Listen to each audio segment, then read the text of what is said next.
whole thing is dangerous. Let me just give you a preview of this. Let's do the preview of this to start with, and maybe bounce on from there, because you'll see what I mean by dangerous. Oh, yeah. Okay, let me also make sure you can listen to this. Tachyon Blue, tell me if you can hear this even with... Let me put it on stage, actually. Yeah, that's the thing. Let's see if you can hear this. Can I ask you without something? it Yes, being I can hear it. visually. Since the war in Israel, Okay, so because of the copyright, you see that. Thanks, Super Bam. I uploaded an edit to it, slightly modified, and it still gave me a strike. So people are being real careful with this. But you don't actually need to see anything. I don't want to do any physical, psychological test tonight. You know, oh, look at that face Joe Rogan's making. He's got so owned there. You just know all that stuff is a little bit kooky to me. I can understand why it's funny, but that's besides the point. So let's go over some of the questions that I thought would be useful. Thoughts about the whole idea. Are you familiar, Tachyon, with the whole expert, not expert sort of status that Murray is accusing David Smith and a couple of other people, like Daryl Cooper, Ian Carroll, of having? So no, I'm not too familiar. I'm mostly going into this pretty blind. I do believe that there is a strain on the right now, a conversation on the right about whether or not expertise is good or not. Yes. There's like and I kicked this off. Yeah. Do you want me just real quick? I mean, I just want to say that this whole like debate about whether or not like, oh well, should we trust experts? You know, are they really the ones who are going to come up with the best policies on tax or healthcare or what have you? And I think the answer is like yes, of course, right? We're not going to let like random Joes decide healthcare policy, right? I mean, to some extent you do it through like a democratic process, right? But you're going to defer to science and expertise. That doesn't mean that they always get things right, but like the thing about science, right, is that it's a self-correcting process. That you're not going to debunk. You're not going to debunk scientific studies or like the vast scientific consensus on something by like squeezing the goat's testicles, right, like George Carlin would say, and like trying to discern an answer from that, right? Like you're going to use other science, more studies, more data, more evidence to try and present your the case. problem in the humanities is the lack of rigor with the sort of peer review process. Typically, this is why James Lindsay did his whole grievance study to see what he could get into these sort of magazines, what sort of garbage they would accept, like rewriting Mein Kampf to be about gender stuff. That's the sort of stuff that James Lindsay did to sort of show that the academia of the left, well, at least with the gender study stuff, they're rigid. They have basically they have no self-corrective measuring, where science sort of needs that peer review, certain standards that need. But it has been, I personally think it has been weaponized by governments and corporations to different degrees. Anyone who knows about the tobacco stuff, they got their own experts in to do these studies. Like, oh yeah, cigarettes are absolutely healthy. That was their experts. My standard for the expertise is know who they're getting their money from, and what. Like a lot of these government people rely on grants. If there aren't enough grants for people doing certain research, you're going to go where the grants go. Does that make sense? Follow the money. Yeah, well, I think it's probably worth pointing out because I'm in a weird position with this, Drew, right? Because I'm sort of like the defender of expertise, or quote unquote the defender of the status quo, right? Of like American liberal democracy, right? And like all that goes with that. And then I'm also like simultaneously have this duality of like being someone who's like fighting against like quote unquote status quo narratives, right? When they're wrong. So it's difficult, but like what we need to do is like we need to find ways to like analyze like what is true and what's not, like fix the institutions. And I think that like one thing that like I'm bad at, and I don't know if Murray's going to go this route in the debate or not, but like one thing that I need to get better at is like how do we How do we like Well, simultaneously I think criticize people them? framing it as a debate is foolish to start with, but I get the general sentiment with what people are going with. But like, how do we not be reflexively defensive of them when they get things wrong? Because like a lot of people are fed up, a lot of voters, right? They voted for Trump like for a whole lot of reasons, but like among them is that they've lost all trust in the mainstream institutions of society, and like sometimes they've lost trust in institutions for like good reasons, right? Like the healthcare establishment's getting things wrong during COVID, the media Yep, getting that's things something wrong. that gets brought up in the discussion they have. Yeah. Plenty of stuff that they both agree on. But it's the whole don't throw the baby out with the bathwater. Yes, correct. But we also have to reform it too. Like if we went back to like how things were in 2024, like that would still leave a lot of people dissatisfied. Like so we're gonna have to like find some way to like synthesize reform with defense. Defense of Well, at institutions when they least- deserve it and reform when they need it. Well, Gray is at least in chat, even if he doesn't have time to come in. I hear what you are saying, but this isn't anything analogous to peer review studies. The experts here do not release research and instead declares this a science. That was just a sort of comparison for that particular issue there. But oh, that's great, yeah. Yeah, I mean, I that was just my comparison to academia, where their experts are. There's different experts in different areas, and that's my stance on that. Douglas Murray definitely had. I've heard the term "clown nose on, clown nose off." Personally, I heard someone say the sort of status that Dave is going for is like a Modern Bailey. You know, when he's debating online, he's known as a very knowledgeable guy, not an expert per se, just a very knowledgeable guy.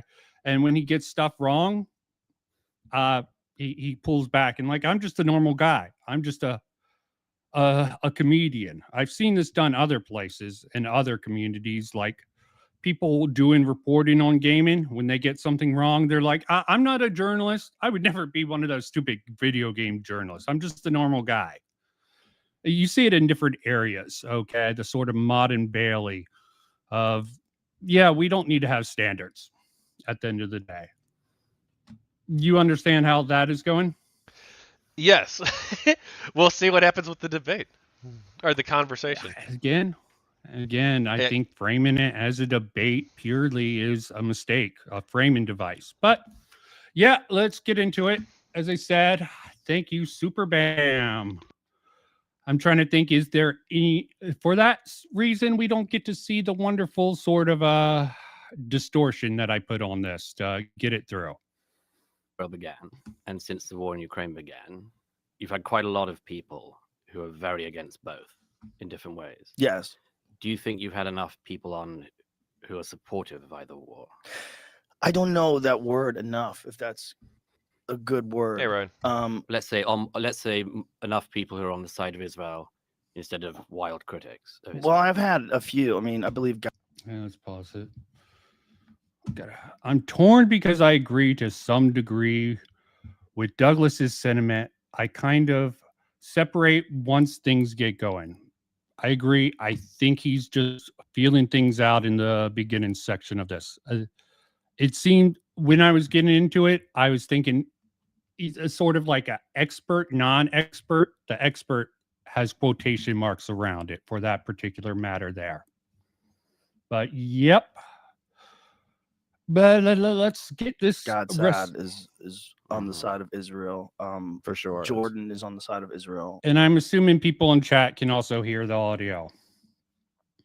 They should be able to on my end, at least. You had Mike Baker, Coleman yeah. Hughes. Yeah. Coleman did it for like 20 minutes. So it wasn't why he was here. No, I mean, none of them. And none of them is why they're here. You know, it's a good question. Do you think you've tilted one way? Me personally, No, just with the guests you've had. the guests, yeah, probably more tilted towards the idea that perhaps the way they've done it is barbaric. Mm-hmm. But why do you think that is? Just out of interest. I'm just 'Cause interested in your selection of guests. Does that strike you as anyone interesting? The guests aren't really for anything. They're just against. Well, is that how Joe Rogan essentially sees it? That his guests are they're not for conservatism. They're not, right? I mean, I don't know every guest he's ever had. Right? I don't watch his show anymore. I don't know, but talking about guests, we got a Grey Poupée here. Grey Poupon? Hey, I apologize. I did not check the time zone. I just thought I had like 30 more minutes, so my bad. I apologize for not being here a little bit more prompt.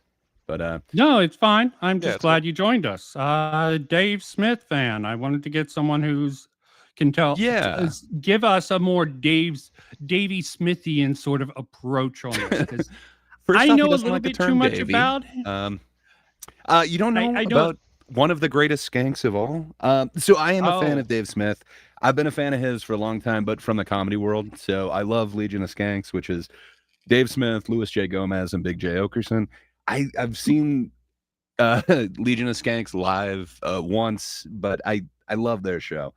As for Dave Smith, I've seen him live like 3 different times, but doing comedy. I mean, he isn't out there saying that he is an expert in policy. He just very much enjoys talking about these types of deals and then really enjoys debate. And he is one of the Rothbardian style of libertarians and really is trying to kind of push that whole philosophy, if you will. So Hence my bias against him.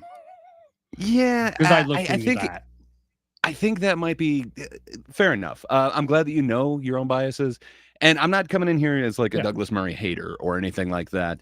I love a lot of what Douglas Murray has done in the past. He's definitely kind of pushed this whole idea that like these institutions that are somewhat controlled by a certain ideology don't have necessarily all of the correct ideas, and he's really given some amazing pushback, including his appearance that everyone's kind of talking about on Lex Friedman. I believe it was from 2022, but he gives a lot of pushback, and we'll talk about it in a moment when it comes up. But he gave a lot of pushback to kind of this whole idea that you must have lived experience, and he also Okay, seemed to kind of push back on I just don't the think whole idea of was expertise. completely the point Douglas Murray was trying to get at, but I understand how it comes across to an audience as that.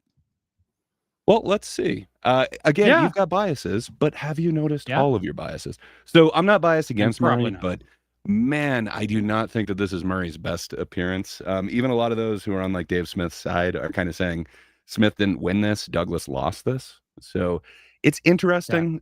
From hearing both of them, they were both asked to kind of have a conversation here. It's not a debate, as you kind of pointed out a few different times.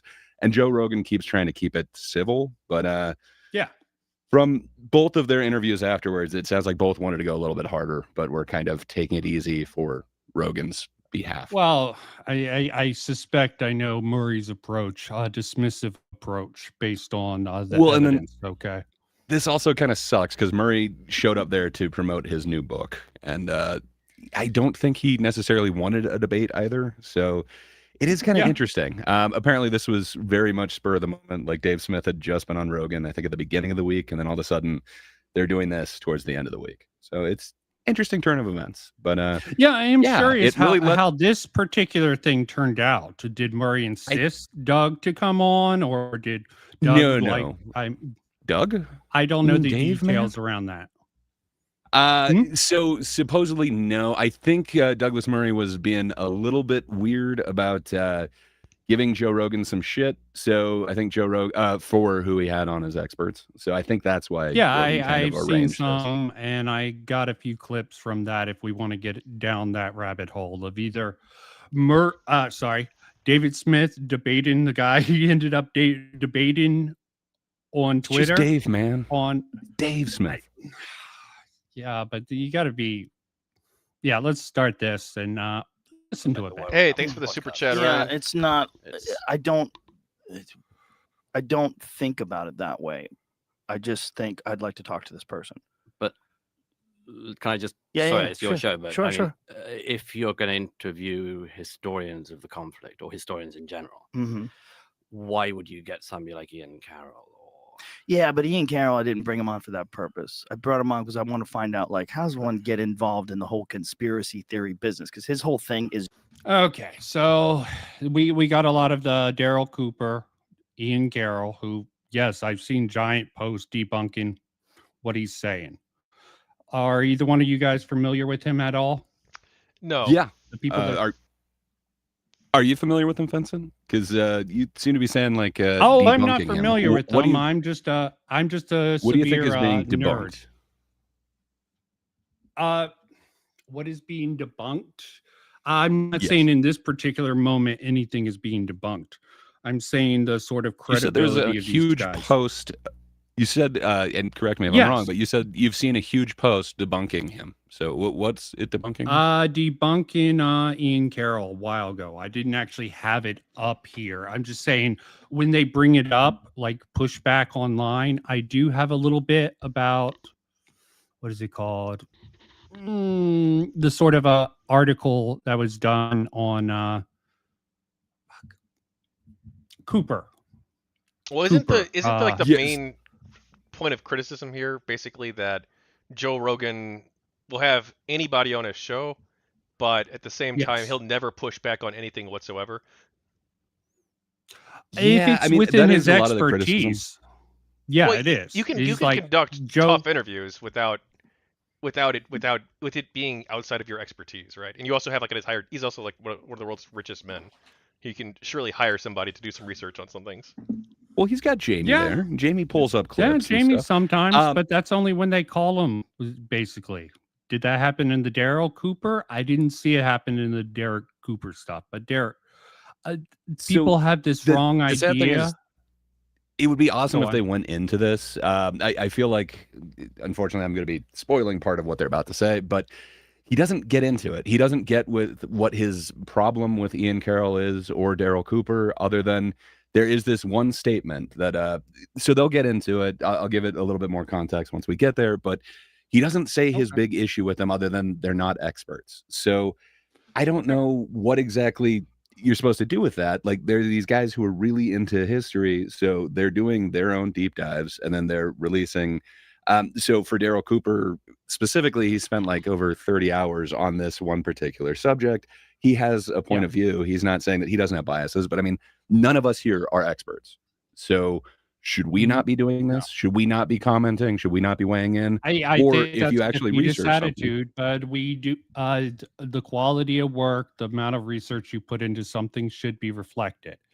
And so you should bring up something about like the quality of work or something, not just saying he's not an expert. Yeah, and you hand wave them sort of away. should if you can sort of pin it down. I got a particular thing where they say no one calls. Maybe I'm misquoting both Joe Rogan and David Smith. They might have a certain amount of wording, but definitely Tucker Carlson called him one of the most honest historians. Okay. Yeah, That was he 7 doesn't months call ago when himself I a checked him. historian, though.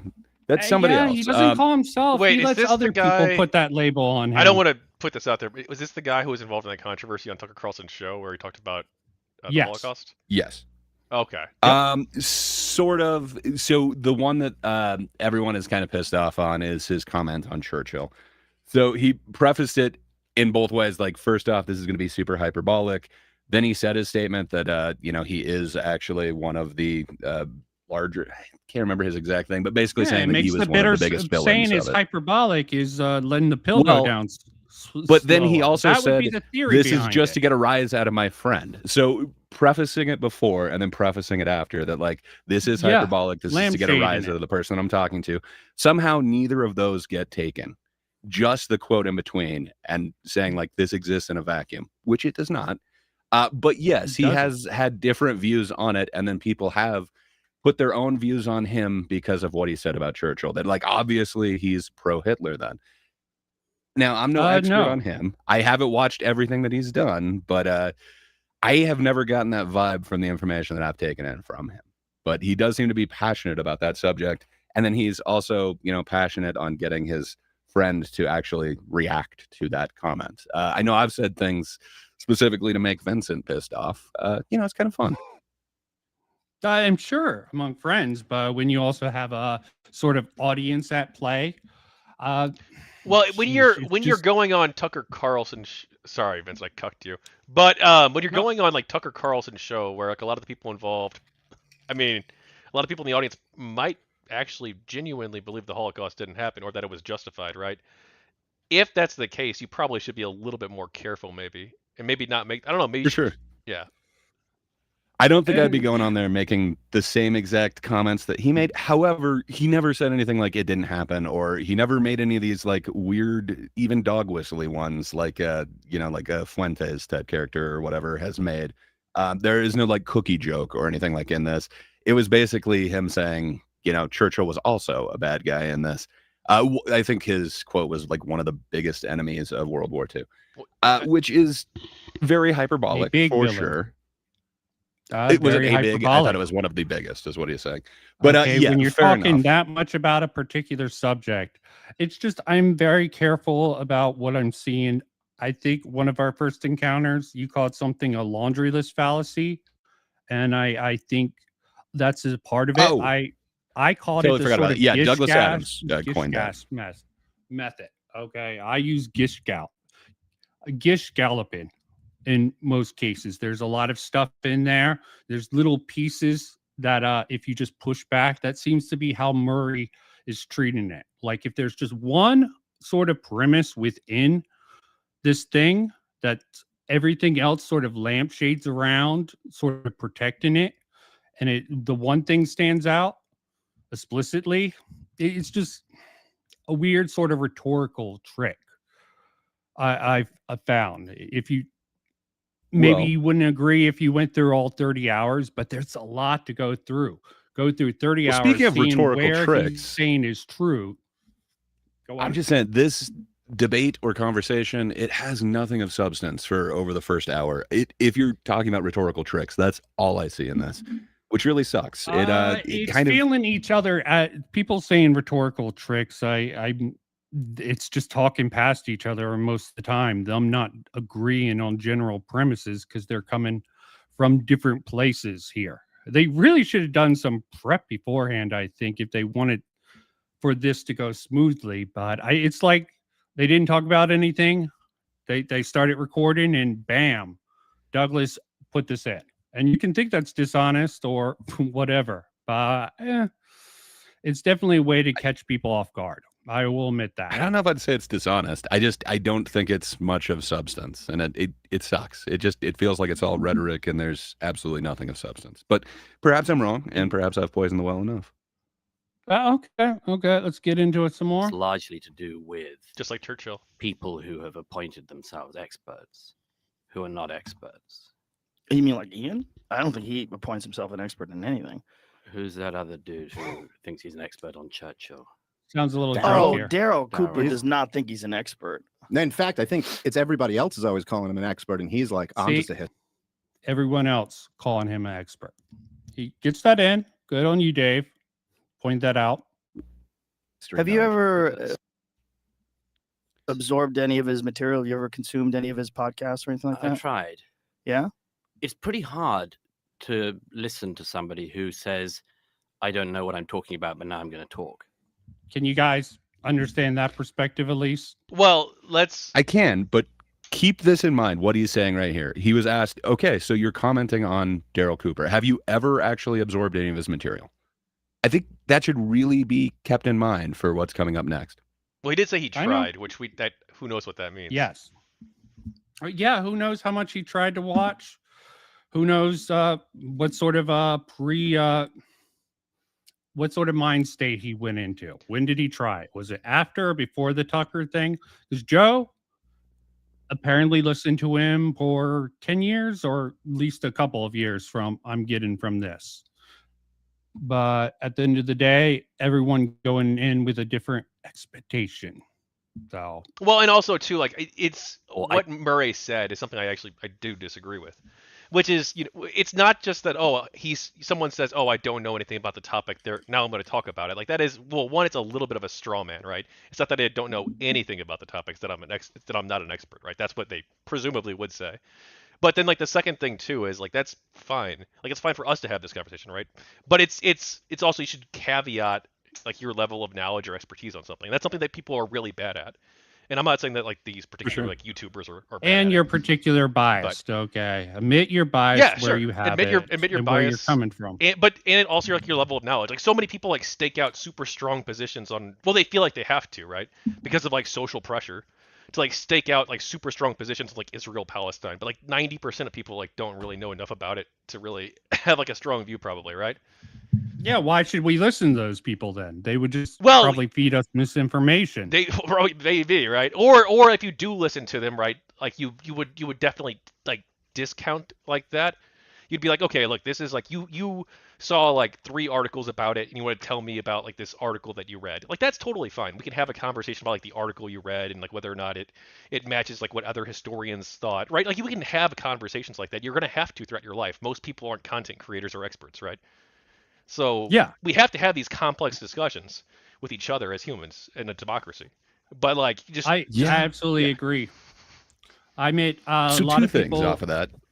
So I feel like I should admit my biases. I want to just disagree with Vincent no matter what the subject is. So I apologize about that. I know that going in here, but the audience should know that as well. I want to not That's agree a with very you. specifically weird bias to have. Well, I know I you understand do. it, and That's I the problem. appreciate that about you.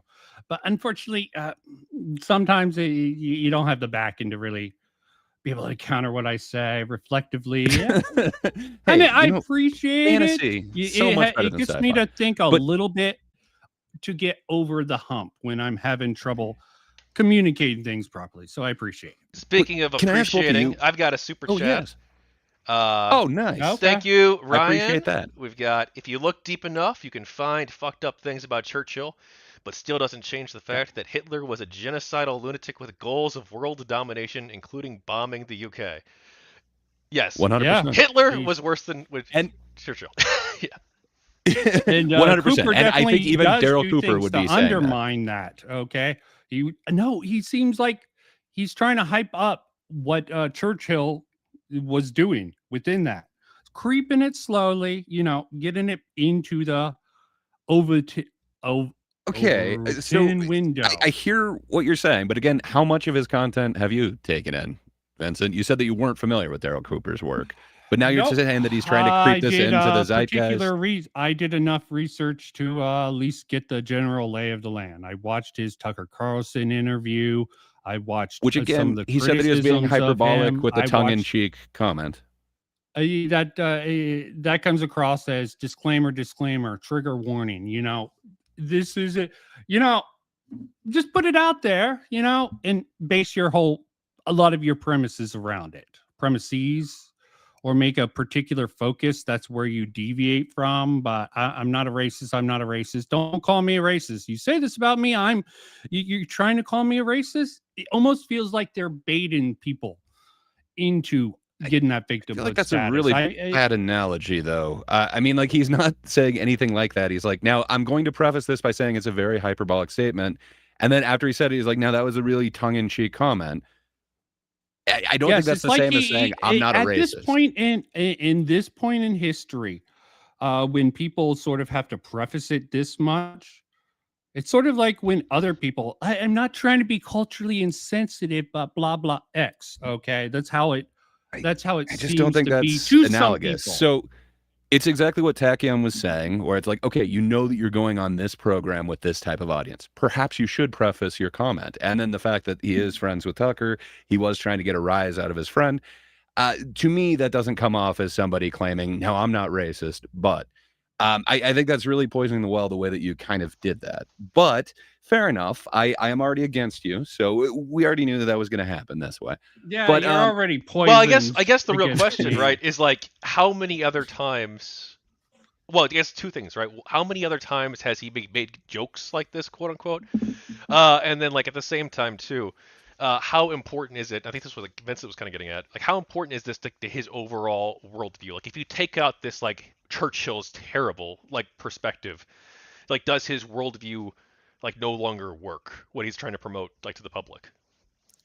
Yeah, it's like a lot of his stuff lines up well with reality. It's just a couple things that he just pushes a little bit in the Churchill is almost as bad.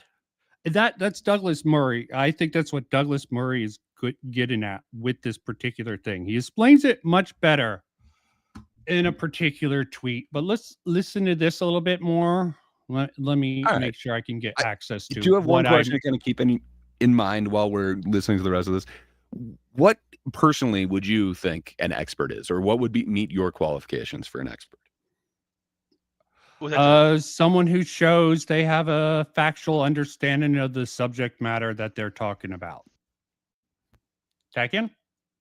I guess I would say I don't know. I think you could look at it like a couple of ways. Like one of which is like the credentialed way, like do you have a PhD? But I don't think that's like required to be an expert. I think that's like one way that you could like try to demonstrate it. But then also too like looking at somebody's body of work, I think would probably be like a more important way.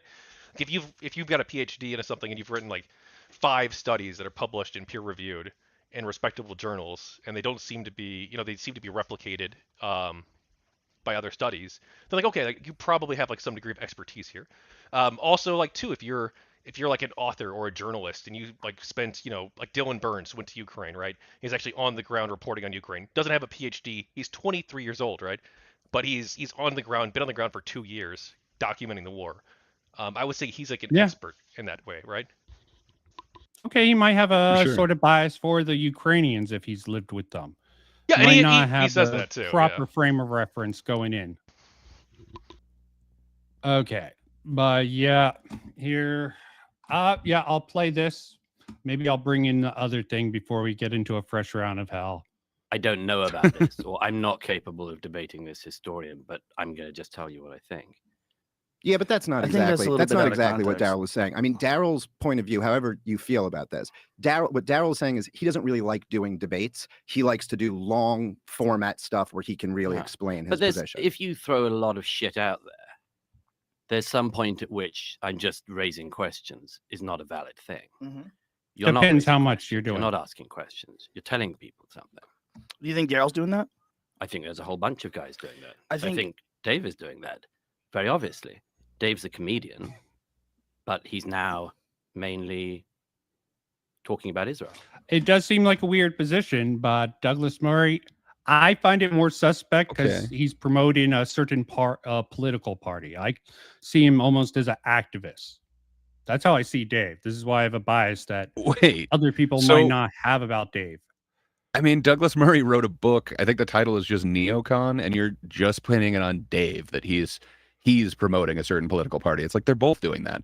So when you look at Douglas Murray's I background, can't disagree with. but you're not pointing that Douglas out. You're only Murray. pointing out Dave's side, that he is somehow a political figure. Where when you look at Douglas Murray's background, he's got a bachelor's in English. So no, he is no, now you're talking about war, misunderstanding and me, he's Greg. talking about You're misunderstanding me, Greg.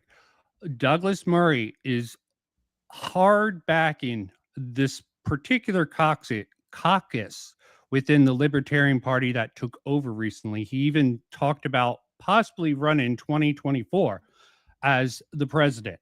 So I think you misspoke there Jokingly because talking you're about it. saying Douglas Murray. So I No, was talking sorry. about Douglas Yeah, Murray. Dave Smith. Dave Yeah. Smith. So I know Dave's. I'll get into Dave in a there second. is a possibility he is looking for actual political position. He's There's not. keeping that open. You're 100% incorrect on this. So the Mises Caucus did take over much of the Libertarian Party, and they did want Dave to be the actual presidential candidate. yeah, has and he turned flirted down- with the Hey, idea.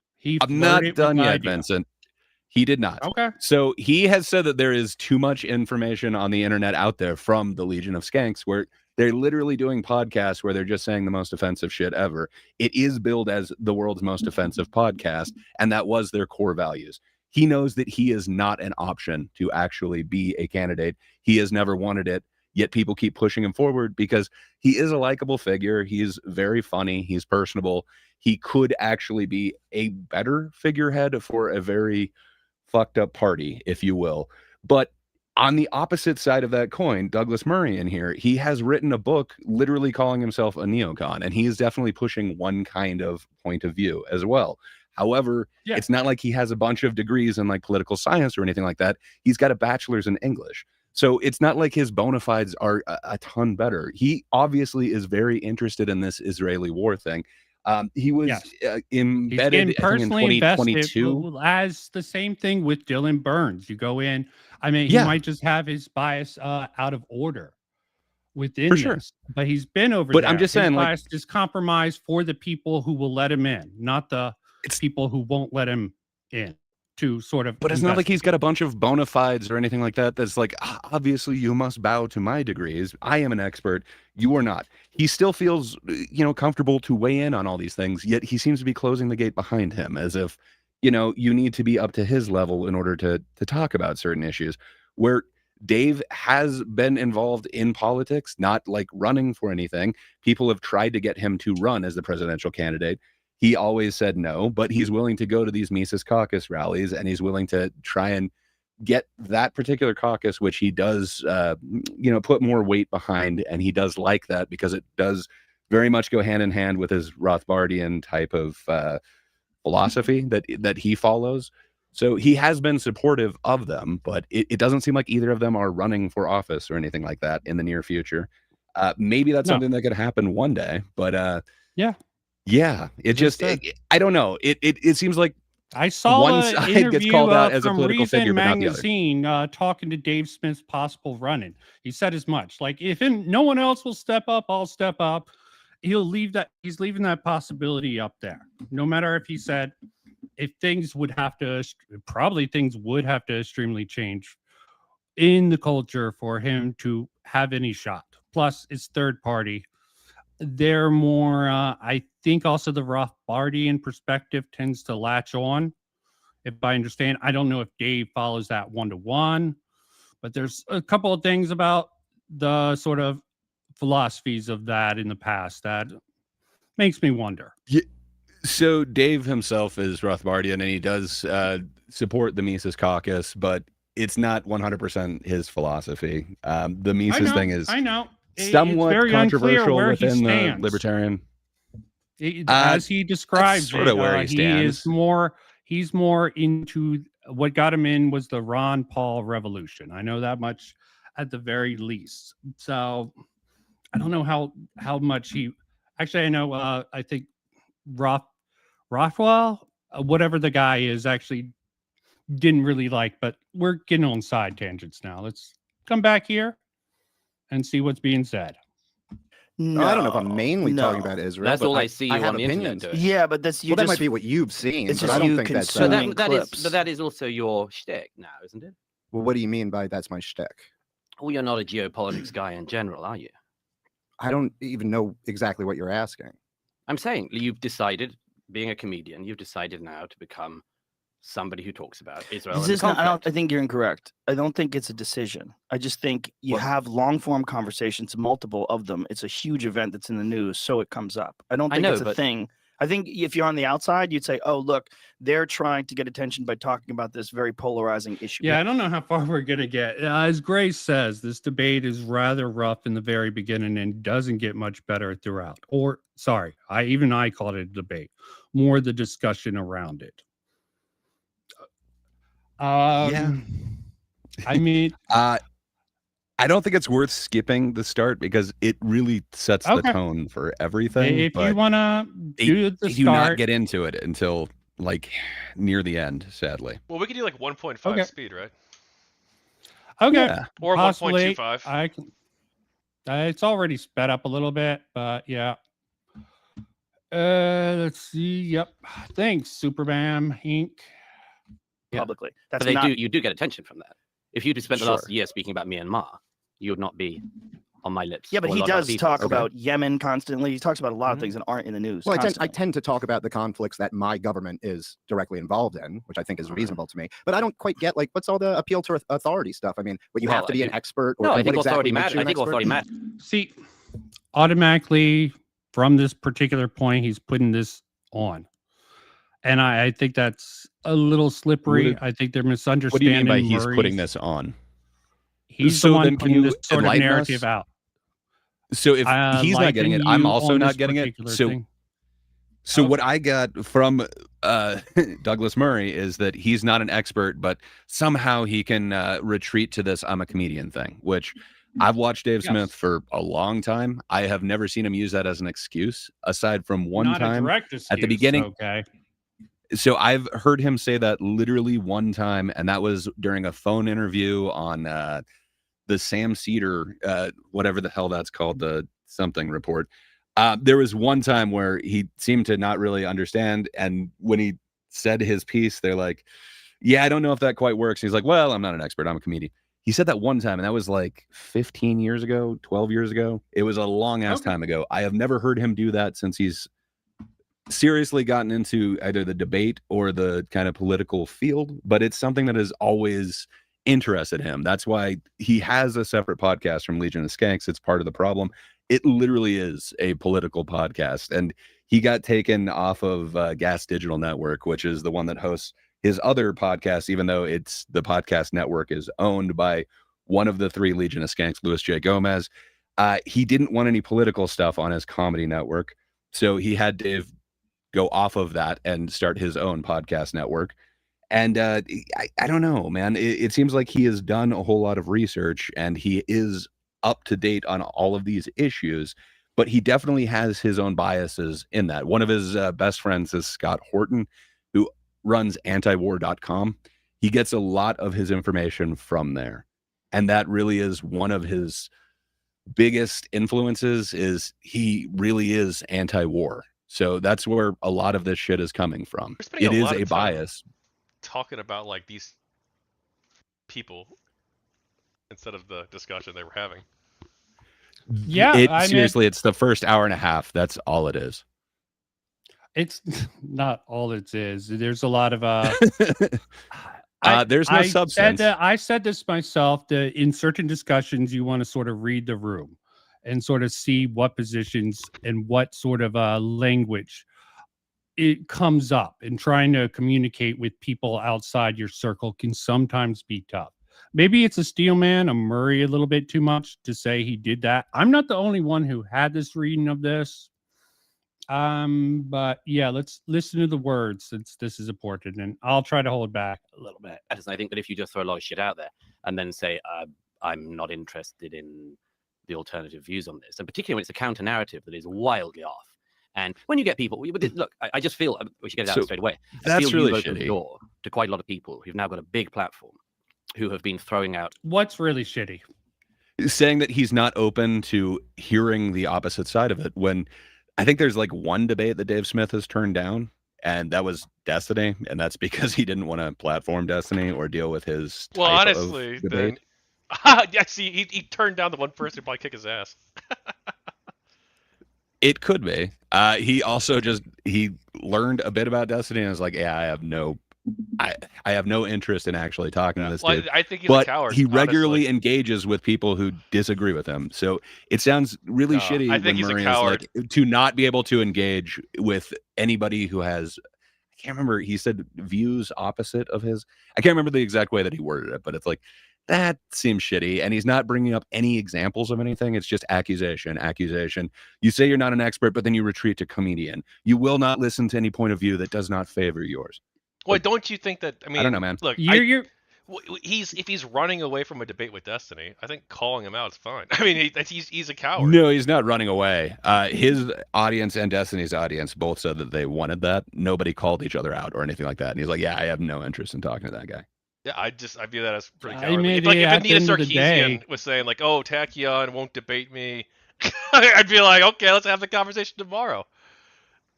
Yeah, I understand, but I don't think you can. I don't think you can say that he is unwilling to hear a different point of view if he is true. like not that turned is down. Yes, but he won't engage with it. It is true that Dave Smith is resilient to arguments that aren't perfectly aligning with what he's going along and with. Like Destiny's known as being like the #1 like pro-Israel debater, like on Twitch and YouTube, and well, like, not Twitch anymore, I guess, right? But like YouTube and Kick.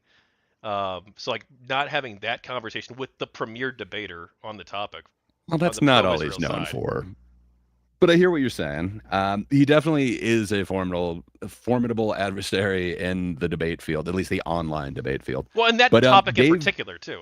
Just the Israel-Palestine topic in particular.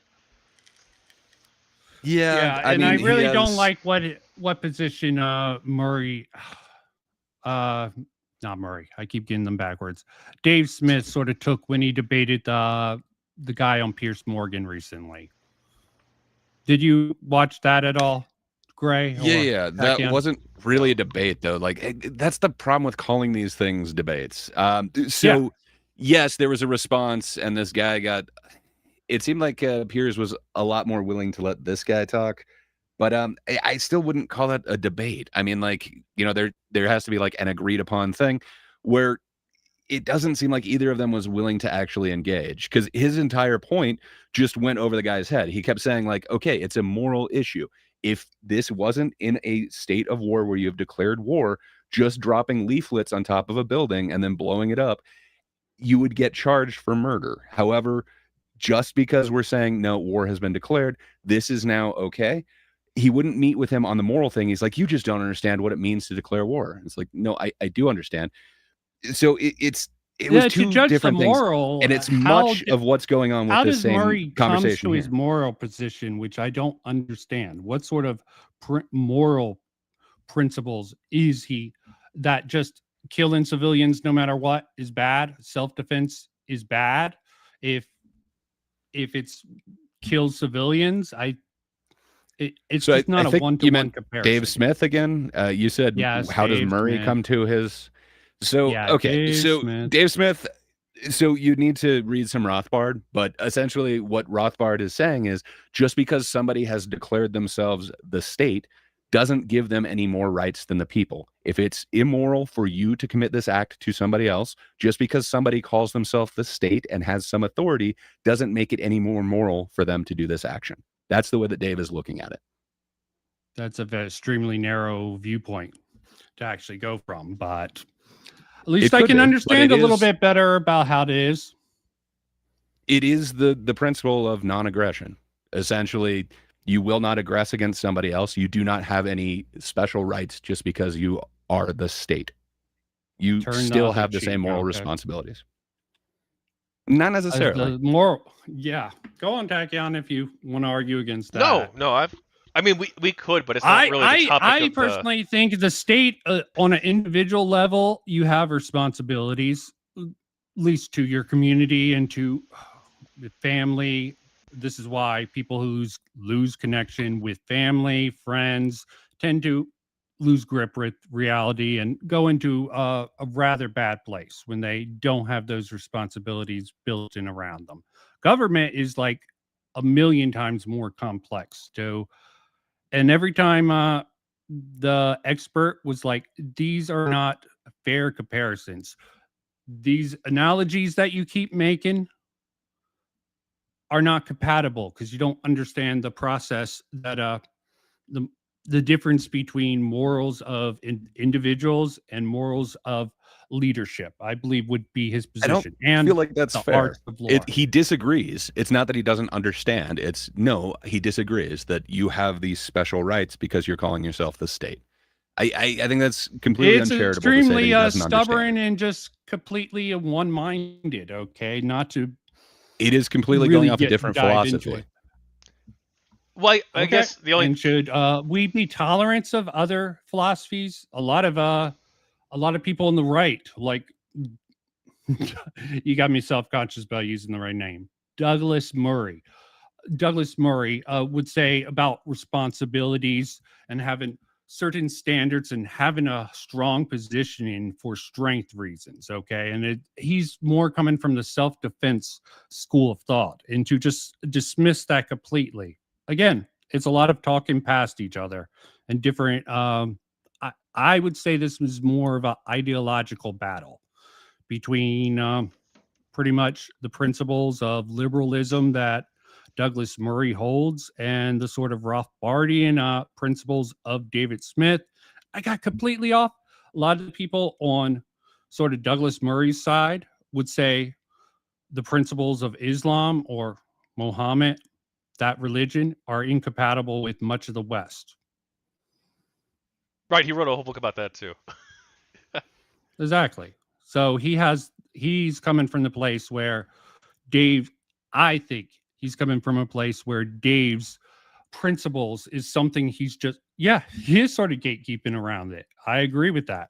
He's not being super tolerant to Dave because Dave also gets facts wrong. But let's continue on. So, well, you're just throwing that out there, but you're being as vague as I would It's say Douglas later Murray in is. the debate. I can give you examples Okay. later in the debate where he corrects him on facts and Dave doesn't give him any pushback. He moves on to another subject matter instead of being like, you're incorrect here. Or he laughs at him. He's like, that's just stupid. How can he doesn't actually give any counterfacts to anything Murray. To be fair, Okay, and I can point out Murray, just as many sort of times where sidesteps a Murray couple doesn't of things. respond at all. Well, I was going to say, I can point out just as many times in this, and I hope you will as well, where Murray doesn't respond. He just points out or throws out an accusation with zero facts behind it, and then Dave brings up a point, and he will not either engage with it or give a counterfactual, and instead just sidesteps to something else. Well, yeah, but you're not an expert. It's coming up. Like, enjoy. Okay. But I hope you look at that with both sides and you do actually point those out when Murray does it as well. Okay. Depends on the Yeah. particular thing. As I said, I have my bias.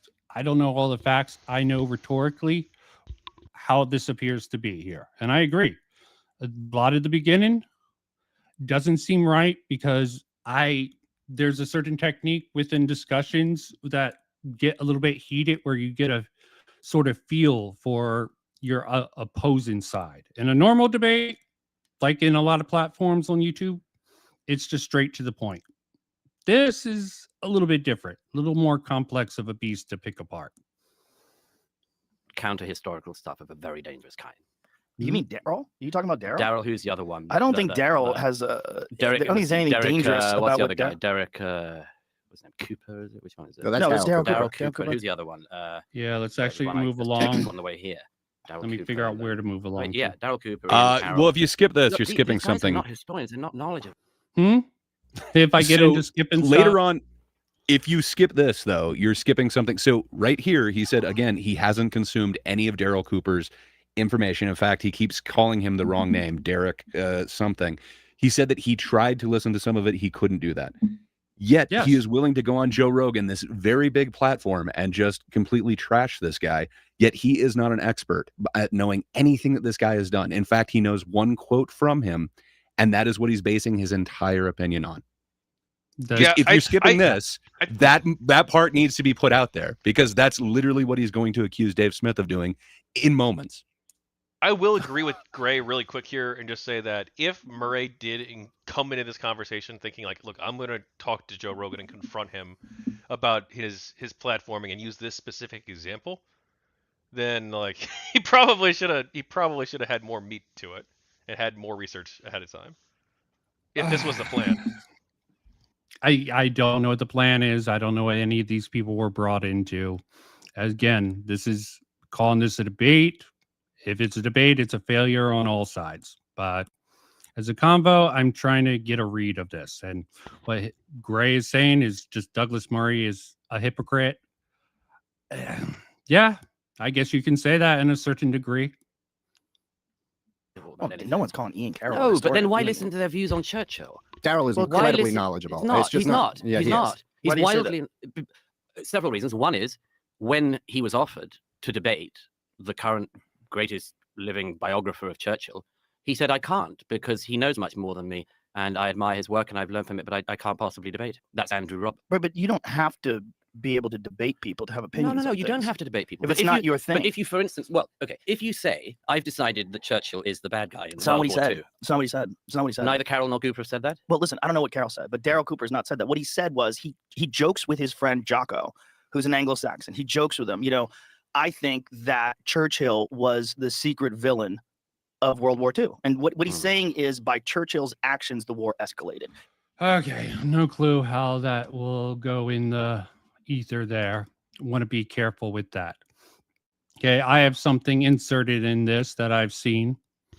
It's not framed exactly the same, but He's not saying anything. He's not that- just asking questions, then, is he? No, but He's got that's a the point of claim view. isn't that he's just asking questions. here it is. This is what I'm seeing coming up. Do you know anything about this, Gray, or is Well, people just I putting out see- wutabout context? Oh, sorry, I need see to put Douglas it on the Murray. screen. I need to put it on the screen. Okay, sorry. Okay, people are putting this, and a lot of people are saying the chief villain, and they're like, no, he said a chief villain. Wait, I know it sounds like hyperbolic. what's this part here about where he says, I know that sounds like hyperbole. Churchill didn't order the most deaths, oversee the most atrocities, or commit the most war crimes, but most of those crimes would not have been committed if the war had not happened, and Churchill was the leader most intent on making it. Presumably, the next part has happened, which is like that's an insane take. It is a bit insane. Douglas Right, Murray just thinks Winston Churchill Winston Churchill did want to go to war with Hitler because Hitler was invading all of his neighbors. Yeah, but this is the sort of thing that I put in here to sort of say, you're walking it back a little bit more when you're introducing it on a different platform. You preface it. Also, wasn't Churchill? Churchill wasn't even the one who declared war. I believe wasn't it Chamberlain's government before Churchill? Sheesh, I can't remember from what I'm not found like in my research. Historian I went with either the timeline. I just know Churchill wasn't. I've heard Churchill wasn't even in power. Not that he wasn't advocating for it, and it got him into power in 1940. Okay, he didn't even get the sort of power he needed to do anything until 1940. And I'm just pointing out the same thing Murray is and what I'm seeing. Any thoughts on this, Gray, if you haven't seen it or you know more about it? Yeah, well, it's a response to essentially that same thing that he said to Jocko. Like, it is part of the same thing. And he says, like, I know this sounds like hyperbole, and it is. However, as the leader, would you not be responsible for the actions that happened during that? I think it is extremely hyperbolic, and you run risk of having everybody interpret everything you're saying as, okay, so he's the worst person in this war. What do you think is you don't have to answer this. What's the point of making it hyperbolic? Telling so it hyperbolic. So he was talking to his friend. He was trying to get a rise out of Jocko at the time. But then on top of that, he's trying to get in the conversation with Tucker Carlson. Okay. Why bring that up? That particular story. If I remember right, I believe Jocko was in that conversation too, if I remember right. If not, I might be combining two different conversations. But the thing is, Martyr Made is his podcast, and he is trying to get eyes on it. If you look at this tweet, it has 7.7 million views. It is doing what everybody is doing on the internet. It is getting eyes to look at it. And then if everyone on the internet decides to jump off a cliff, does that mean it's a good idea? So you've got 2,700 reposts, and you've got 1,200, almost 1,300 quotes. And then I can't see exactly how many replies are on there, but it's something in the K's. I'm just saying, it seems like this was effective in getting eyes towards that comment. So wait. I think that is what Twitter is sort about of right eyes now. Towards this comment would you get? And would you want to maintain this any audience people who subscribe to you off of these hyperbolic ideas? Well, you would get them to listen to your long forum podcast about Churchill, and then you'd be able to bring up your actual points in there. So hopefully you would get some eyes coming over to what you're actually doing. So it seems like it might be some of that advertising thing that, is all the rage. So let's say this isn't really his true view. He really did just want to do it as like a marketing tactic, right? He wanted to say it on Tucker, put some tweets out there because he thought it would get a lot of attention. And he's like, well, look, if people watch my long form content, they're going to know that that's not my true opinion. I just, did it to be a little bit spicy. If that is the case, like, isn't this like not good? Like, shouldn't we like not be encouraging content creators to act in this way or journalists to act in this way? I mean, I would prefer if people didn't, but I don't know how you put that kind of clickbait thing back in the bottle. So I'm not saying that he doesn't have any views that, Churchill was a villain in this, but I don't think that he thinks Churchill was worse than Hitler or anything like that, or Churchill is actually what led to the most deaths or anything like that. Well, he is, though, right? That is his opinion and the clarification, right? But most of those crimes would not have been committed. Not exactly. He didn't order part the of most the problem. deaths. He would definitely say he's part of a problem, like David Smith's podcast. Yeah, most of the problem, right? Most of the crimes. That's what he says right there. That wasn't. But you're missing the other half of the statement, which is Churchill didn't order the most deaths. So but he's like still he is responsible still saying, for them, though, right? Just not directly. That's what he's saying, right? Yeah, it does seem and from this. This could be taken out of there is context. Just to more let you to know on what he's Twitter. saying. I'm not saying that I'm he sure. doesn't like, believe this at all, that like this is like a 180 from his actual beliefs, but what you're able to give out in long form is so much easier than what you're able to actually put into a tweet. However, if the purpose of this tweet is to get people to look at it, to engage with this, it seems like it was successful. Now you're asking like, should that be what we're doing? I don't know if, you know, any of us can say what we should be doing, but yeah, I'm not participating in anything like this. Like, I'm not looking to just get huge interaction. I mean, it's a horrible controversial precedence but to set that just the so, people but who he's say not the setting most the precedent. widely shocking things. But he's not setting the precedent. But he's encouraging the precedent. Okay, he's participating into it. Yes, I would say he's participating in the trope, but Well, like he's not creating this. He could or just anything come like out and that. apologize. Has he done that? And be like, hey, look, you know, I probably went a little bit too far in this. No, you never. Well, why do would that. he apologize if he does believe this? No, however, apologize for. not- Well, if he does believe. Wait, sorry, please, I just go ahead. I'll mute myself. So I mean, like, yeah, if this is something that he doesn't believe in and it was literally just clickbait, like, yeah, I do believe that he is principled enough that he would apologize for it, but I don't see that as what he's doing here. I think he is able to use a very hyperbolic way of explaining some of his beliefs that he could much more, I don't know, palatably explain in a long form presentation. Would he retract this sort of clickbait is what I think people are getting at. And we don't know. I think that's a retarded statement to say that somebody should retract their tweet because it got eyes on it. No, I don't think. No, that's what you should. It's not expect the of content retract, creators. but to sort of well, what sort of Vincent be just like, said was, okay. is he going to retract the tweet? It's like, no, it seemed to be put out a successful news for what he statement was being trying like, to do. hey, look, you know, I was wrong. I was being hyperbolic on purpose, right? If that's what the happened. term I wanted to use was walk back this term and give walk it it more back. clarity. And be like, hey, look, you know, That's more actually, either he believes it or he doesn't, right? Fundamentally. And if he does believe it, then I Yes. think he probably isn't a very serious person on the topic.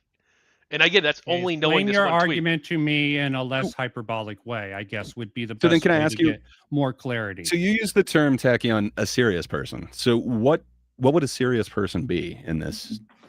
I don't know what you're saying. This field. So like, do you consider like Dan Carlin, like hardcore history? Do you consider that dude to be a serious person? I've only seen his World War I stuff. I don't know his World War II stuff, but I would say he is, yes, from what I've seen. So this dude definitely has an ideological point of view, but and I have not ingested like all 30 hours on this subject or anything like that. I listened to like a couple of them and I didn't find anything like super entertaining to me. So I didn't continue with the series. I think I have a good majority of them downloaded, but I, for some reason, can't like bring myself to listen to them. So I don't know, but I didn't get these unserious. You tried to watch it. You tried to listen. Sorry. You did the No, I've listened to a few different hours. Well, I at least listened to 2 hours. That's 2 hours more than you, Vincent. Okay. So Who knows again, how much Douglas Murray me got and into Douglas it. Murray at least tried. Vincent didn't even give it that much. Just you grab this tweet.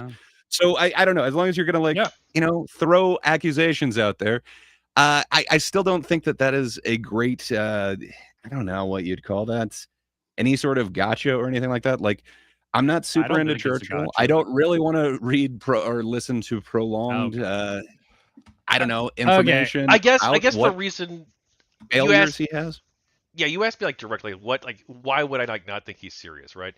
And I guess like the fundamental thing is like this, like so World War II is like I feel like it's a huge topic, and then I feel like getting this aspect of the story wrong of like who was most responsible, or you know, if not directly, then indirectly, who was like the most responsible for it, and then putting that on the an allied leader of a democratic country, you know, flaws and all that Britain had, and like placing the primary blame of the war and most of the crimes, directly or indirectly in this case, on Churchill instead of like Hitler and Mussolini or even Stalin, right? You could argue in some cases, right? But like instead of placing it there or on Imperial Japan, like the people who started the actual war, I feel like that's like just wild. So I hear what you're saying. So I don't think he's doing that. I don't think he's saying that Japan is perfect, that Hitler was But absolutely you don't perfect. know That he's none of not these guys are trying to do this. I'm Vincent, assuming. I'm not done yet. Hold on. Yeah, I'm But just I saying. don't think that you'd be an unserious person to say that George Bush was one of the W was one of the villains of, like, say, the whole like Afghanistan war. The same thing with Desert Storm, what was it, 2? By saying like these atrocities were directly out of the ideology that they had inside there. I don't think you'd be an unserious person. Yes, he wasn't out there like promoting we need to go do these war crimes or whatever, but if they didn't have this kind of unified mission of bringing liberty to other countries, I don't think a lot of these atrocities would have happened. A lot of these deaths wouldn't necessarily have happened. I wouldn't say that somebody is like an unserious person because they're saying, hey, due to his actions, these further inactions, these atrocities were brought forth and were able to be committed. I don't know. Is there a huge difference in pointing that out? Because I wouldn't say that somebody who's the truth blaming claim, W. I think, is the thing, right? Like, because like I think a lot of people would say that like most of the deaths that occurred in the Iraq War or in Iraq post-war due to economic recession and power grid failures and insurgencies, right? I think that like that was like quote unquote America's fault, right? Yeah, I think most people would so, say that, right? But then like most people would also say that Hitler was like at fault too, right? And like the I don't primary think he's person. ever said that Hitler isn't at fault here. He said one of. And if you look, he said, Yeah. Churchill didn't Plausible order the most death. deniability, definitely. It's not plausible at the worst deniability. case. That doesn't even come close to like matching the situation at all. Not perfectly. I agree. Not perfectly. It's a hyperbolic way of explaining it, Gray. Well, it is hyperbole. Yeah. But like to use like the Iraq example, like it is like America's that fault one's too. rather clear. But like it's also something most agree on. You sort of Hitler's an even better one. Okay, people going back and examining it, and trying to introduce this new fact after the matter and try to hype up this sort of narrative. And if I remember on Tucker Carlson, what actually led to this, I'm recalling from memory, so I could be imprecise on this, but it's sort of like talking about the mythology that people have in America about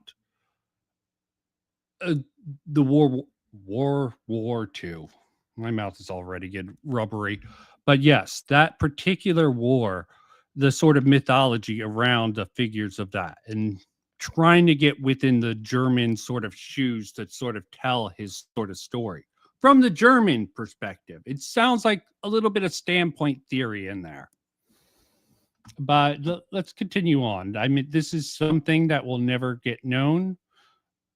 But I just wanted to introduce this. Sorry to derail with it. Disclaimed. He goes, and I'm not claiming Churchill committed the most atrocities or was the worst part, but in many ways, I do view him as the chief villain, is my hyperbolic, provocative statement. But what's Douglas, the point of that? Well, okay, but Pat Buchanan wrote an entire book on this. Is he not allowed? Is he not an expert? Is he not allowed to be He's interviewed? certainly not an expert. He can be interviewed. I've watched Pat Buchanan debate. I watched Pat Buchanan debate against Churchill historians, and he was absolutely leveled because he doesn't know what he's talking about. When did Pat Buchanan debate and get leveled? About 20 years ago. But if you only get the contrary view, which is I did do a little cuts, but very minor cuts where, because there's a lot of repeating of stuff. I try to leave it mostly untacked. Isn't it fun if we all pretend Churchill was the bad guy of the 20th century? At some point, you're going to lead people down a path where they think that's the view. And that's horseshit of the most profound kind. Okay, thoughts about that particular idea? That I think is like the thing, like the clickbait thing. He puts out this misinformation, even if in his podcast where he's talking about it, he's way more nuanced and clarifies, and that's not really his true position, right? Even if he does that, there's gonna be a lot of people who probably like respect him, I assume, right? Who are content creator fans of his, or they listen to his show, and they think he's doing a good job. They think he's trustworthy on things. He puts this tweet out there. That's his opinion. A lot of people are gonna see this, and I think a lot of people, the way they interact with like social media, isn't that they always immediately go and dive into like the full long form where they're going to get like the additional context. They're going to base it on what they saw in that tweet that got 7 million views, right? They're going to base their view on that in some cases on this tweet. Sure. And they're going to go around and they're going to tell their friends and family. They're going to tell other people on social media. they're going to tell them, hey, look, Winston Churchill was actually the bad guy on World War II. There's this great podcast I listen to about history, and he's not an expert, but he's done, or he's not a historian in a PhD sense, but he's done thousands of hours or hundreds of hours of research on this topic. He thinks that Winston Churchill was really to blame for most of the crimes that happened in the war. And he's going to tell other people that. People think that. They believe that, right?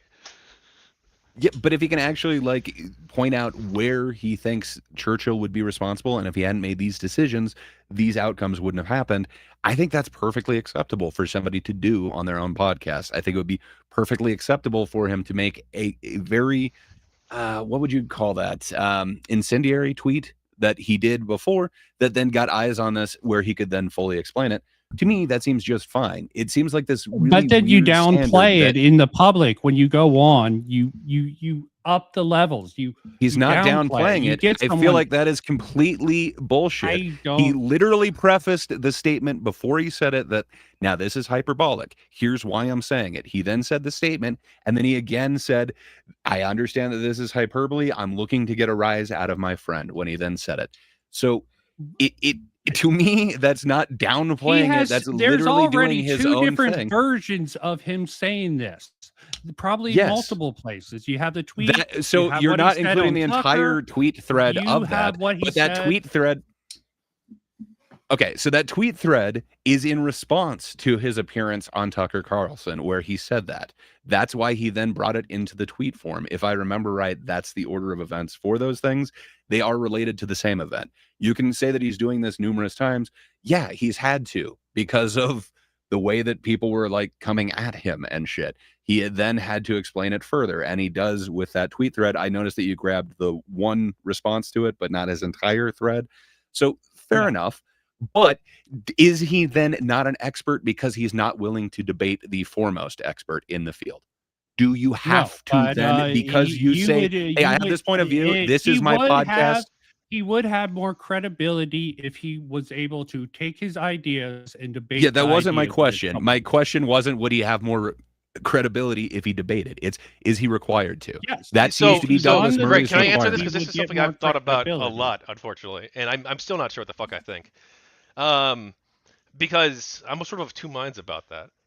Because on one hand, I think that a lot of different people have different skills, and debating is a skill in and of itself. You could be really knowledgeable on a topic, and the way you put that information out there is through a book or through a documentary or through any number of ways. There are all different types of ways to engage with the public and convince people, and different people you could be things. Or you could be a debate rhetorician. Yeah, where you just know how to use rhetoric. But at the same, true. Yep. But at the same time, I look around and I don't know. I think debate actually is really important. I think, and unless you have a disability, right, where you're not able to debate because you have disabilities that are severely wrecking your life, right? But if you're assuming you're not, well, now I feel called out. No, not you. This, but yeah, I think you should, because people who can't debate, people who they're almost, at least we're talking about online people, content creators, journalists, politicians, anybody like that. If they can't debate and defend their position, they're probably lying to the public or lying to themselves. That's just the reality. That's the world we live in. That is because it's always the people who run away and they go into their echo chambers and they never confront opposing views.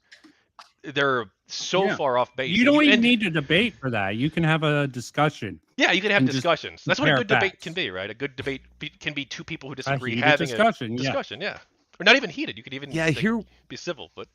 Well, I hear what you guys are saying. I completely disagree. I agree with. I hear what you're saying. I agree with parts of it, I should say. So I agree. So a lot of the people in academia, they are very dry, especially the ones who are really doing intense research projects. I don't know that they're the best person to stand up against a Destiny type figure or whoever, somebody who can use rhetoric to their advantage, who's really good at public speaking, who's really good at thinking on their feet. I think Destiny could come off as a victor against somebody who is way more qualified because he knows that skill set, that debate skill set. I think it's two completely different things. I think they're two kind of different sides of the brain, if you will, Yes, like but if you're research in and the same analytical. field, let's take the Well, sort of you could use your other research and your. historical thing. Well, they can So debate in I different think ways too, right? They don't have to do like it doesn't have to be a debate where they're like on a show with a moderator, right? It could be a debate where you publish an article, I publish an article, and you have these dueling articles replying to each other. You could do it so many different ways that might be better suited to the academic, for instance, right? Yeah, it definitely could be. Paper, counter I just paper, okay. And they point out it could later, be, but plenty I of don't know that there's people that broke apart. requirement. Like when we Not- look at all of the like great As podcasters, there's no requirement. Okay, you have absolutely no requirement. Okay, but I think the point would be the more entertaining, the more sensationalized, the more numbers. I'm sort of cheating, and maybe Douglas Murray was talking out of his ass when he was talking about how he approached that on a different podcast indirectly. But there's stuff to make me think that he definitely didn't use the right words with expertise. He even acknowledged on a different podcast that I hope that's not his he view, came because at it it seems to be different. 180 from what he was saying in 2022 in regards to lived experience. But fair enough. He was also It's saying not lived he also experience. Everyone. well he also addressed the expert thing there too. Well, but Okay. he's cited many people in now I'm forgetting like the essentially like the grievance studies type deal where they do have academic expertise in these areas. And he was saying that doesn't actually hold up to real world actual experience or knowledge. And he has debated numerous people and brought to light the fact that it seems like they don't want to actually have any sort of public debate. And fair enough, but I don't know that the academic types are necessarily required to do that. I think a lot of the times you kind of choose a champion and then they would use your academic research or your research and then they would kind of champion it and they could be, you know, a little bit more skilled in the rhetorical department. I don't know that every academic is required. So to debate, no one's required, but again, we're sort of there's sort of how things like are, right? And then there's how I think like we should be, and like how they should be. People and perceive it. Well, I think the academics though have like kind of failed the public. Not like yes, because because I think they do need to be out there and having those conversations, and they should be going on Joe Rogan's show, and they should be talking about how I know you had this guy on last week. He talked about how the vaccines, you know, kill people and cause autism and all this stuff or whatever. I don't know, fake example, right? But they said this on the show. You know, I've spent, you know, the past 30 years studying this, and, you know, I found that that's not true, and I can explain to you how we came to that conclusion and walk Joe Rogan through it. Or, you know, it could be something like that, right? I think the academics should be playing that role. And also Joe Rogan, as a content creator, talk to whoever you want. Yeah, free speech, absolutely. Talk to whoever you want. I don't believe this no platforming bullshit. But the conversation should be different, right? You either have like a dueling conversation where it's like two people and they have different opinions, or you could have like this week I'm going to talk to this vaccine skeptic, and this week I'm going to talk to this, you know, immunologist researcher, and you have both of the conversations, and at the very least, or you could do it like a third way, and where you push back hard on both, right? Either you do research ahead of time, or you have Jamie do research ahead of time, or you just get good at asking like tough questions and like recognize potential like points of weakness just from experience of doing a lot of interviews.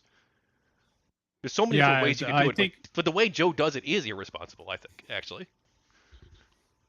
Yeah, I mean, it's about who he finds interesting. He's more personality based. And probably also a lot of this comes to who his friends recommend. They said Daryl Cooper has a podcast with Jocko, one of his longtime friends. So there's many elements at play here. Let's get back to the main point, or we might never get through this. I don't think that's what he's trying to do. I think that's exactly what they're doing. And the problem is that because your own platform has come about because you're a very successful comedian and much more, and you do ask questions and you are interested. But there are a lot of people who have come along. I think what he's trying to say here is that they're using Joe. They know what he's interested in, conspiracy theories, and they're using that sort of to leverage his infamy to and having, like, I don't know this for sure, like they're suggesting, the people around Joe are suggesting like Dave Smith. Oh yeah, why don't you have this guy? I don't know if any of that's happening. I think this is just what Murray's sort of thinking. Do you guys think I'm completely off on that? I don't Or know. I I'm mean, like, if you he's- want to go on a show, you'll probably like try to tailor your message to the person hosting it to some extent. Like that's just what everyone does. Priming And, other guests and sort of hyping up your guest to your friends, okay, and Well, everyone putting a does certain that. spin on this. Or I don't know, maybe you Yeah, don't, right? everyone but I feel does like a lot do of that. Yeah. It's the typical networking thing, which can sort of, I think, have problem. The networking, defend this person, good faith them against all criticism can turn extremely sour. I've seen it happen that way. Just completely disregard. I don't want to get into that, but do you understand where I'm coming from with that? Like maybe they're both denying, they're both saying you're wrong, and they're probably right about him not understanding. He's not even attempting to seem to understand Cooper in general. He's just hyper focusing on pretty much the people coming down on Daryl Cooper and using him as an example of the type of person he's finding weird when they don't get counterbalance in the sort of platform. I think that's what his concern's about. Right. He was just Joe's using that as an audience- example. He didn't mean that to be like the primary point. I don't. Yeah. Yes, But I think That's like that his was- example of a non-expert, though, where, okay, so Joe Rogan had a bunch of different people that were kind of the opposite of what standard media's experts were saying. And, you know, if you go back, so they're going to, in a minute, talk about the time that everything shut down that we can't talk about or whatever.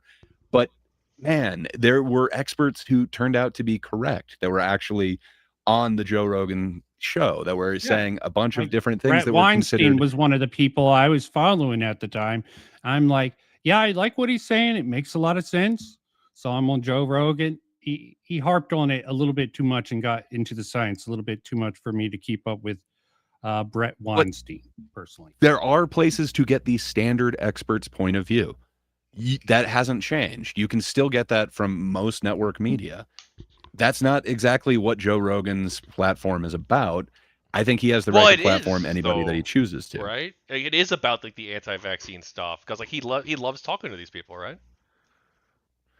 Well, he happened to be right when it came to the COVID shit on a lot of what he said.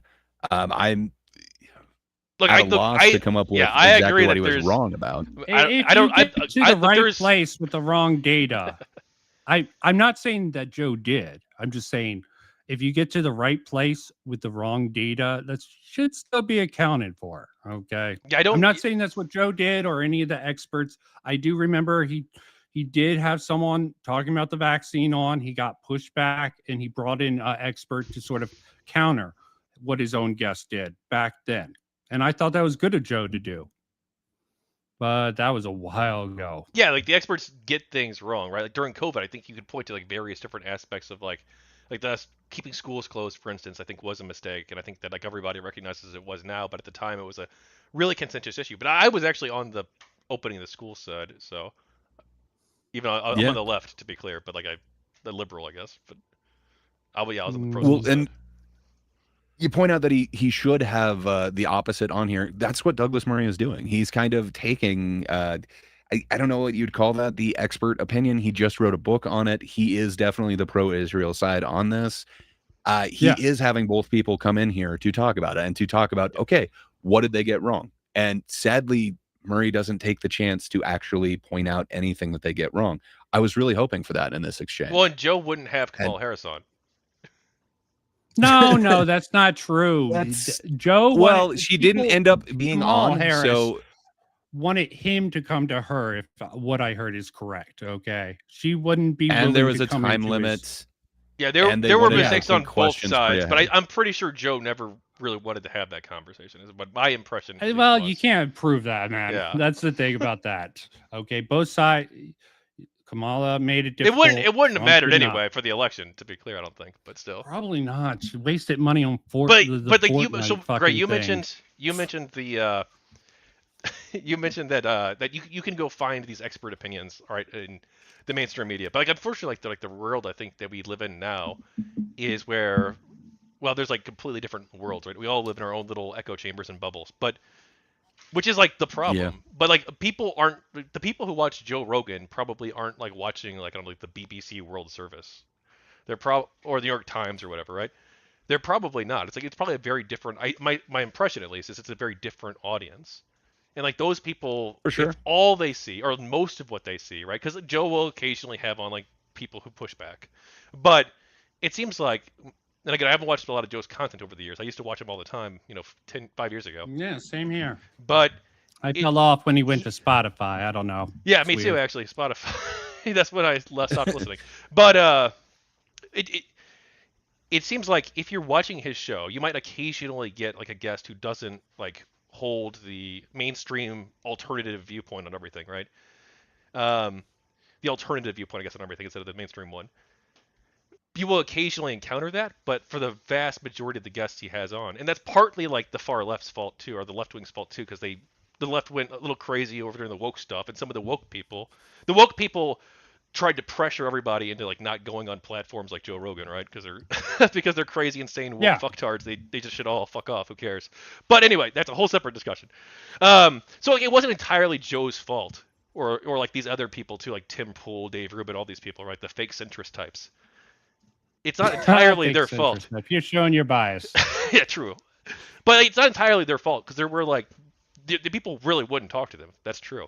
But at the same time, if you're only watching those shows and you're only seeing the alternative explanation for everything, the conspiracy theory version of everything, and like let's say 10% of the time, the alternative explanation is right, but like and the rest of the time it's not. Same exact thing for the left. Like Hassan, you could make equal. Oh yeah, sure. He's the exact opposite. He's the exact same, but on the other side for sure. Yeah. How does he deal with his cope about misinformation? Okay, that's present misinformation in reality. See if I have anything good in this. Okay, let's continue with this for a bit. It's going sluggish. Partly, I think, because they've come on this show, who have come along and they've decided, I can play this double game. On the one hand, I'm going to push really edgy and, frankly, sometimes horrific opinions. And then if you say that's wrong, they say, I'm a comedian. But wait a minute. How can you tell me I'm just a comedian? Well, I'm just throwing stuff out What there. horrific opinions is wrong are you talking See, about? I think Murray has this wrong anyways. They don't use they use it's my opinion, typically. Well, and not I'm a comedian. Can he say a damn example of who is saying this? When did they say this? Because without that, it sounds like he's throwing the accusation at Dave. And Dave has never fallen back on that. Hey, I'm just a comedian. It's not like the Jon Stewart thing. Like, I'm sure you guys remember The Daily Show. It seemed like anytime Jon Stewart kind of was struggling in an issue, he'd be like, well, I'm just a comedian. I have not seen. Yeah, there's an interview where he might be absolutely. Murray could be projecting something he used as a literal example of Russell Brand doing on a particular show, and Jon Stewart, both those on a particular podcast I saw him going on. I don't know if it's fair to bring that in there. I just thought I don't know who he's talking about. I assume it's Dave because Dave is a comedian, but like I said, I've seen Dave do that once, and that was like the first time that he was asked to kind of do like a live debate thing, and it was on Sam Cedar's show, Minority Report. I mean, I agree. Murray should be like, okay, I don't know if this is the case for you, Dave, but I've seen someone like Russell Brand do this, and he had the same sort of status that you did. So that's might be why I'm crossing my wires there. And the same thing with Jon Stewart back in the day. He used both those people as an example. The question is, did he have this thought in his mind? He just didn't vocalize it during this conversation with Joe and Dave? Or did he post hoc go back and use those two examples afterwards? That's the question I would have for that. Sucks, because if there is somebody doing that, and if they were a part of Joe Rogan, like any show or any guest on there, that sucks. I have not seen Daryl Cooper do that. I am not as familiar with Ian Carroll. I know a little bit of his work, but again, these people have said explicitly, like, I am not an expert in this subject. Like, I'm not, what would you call it? I guess not bona fide. They're not like Just supported by some university or anything like that. Enthusiastic about history. I like going through history. But I've never and heard finding them out new things, retreat I think. to, oh, I'm not an expert, so you can't really hold my feet to the fire. I'm an enthusiast. They've prefaced it with like, okay, so I'm not an expert, but I'm somebody who's very passionate about this. This is what I've found from my research.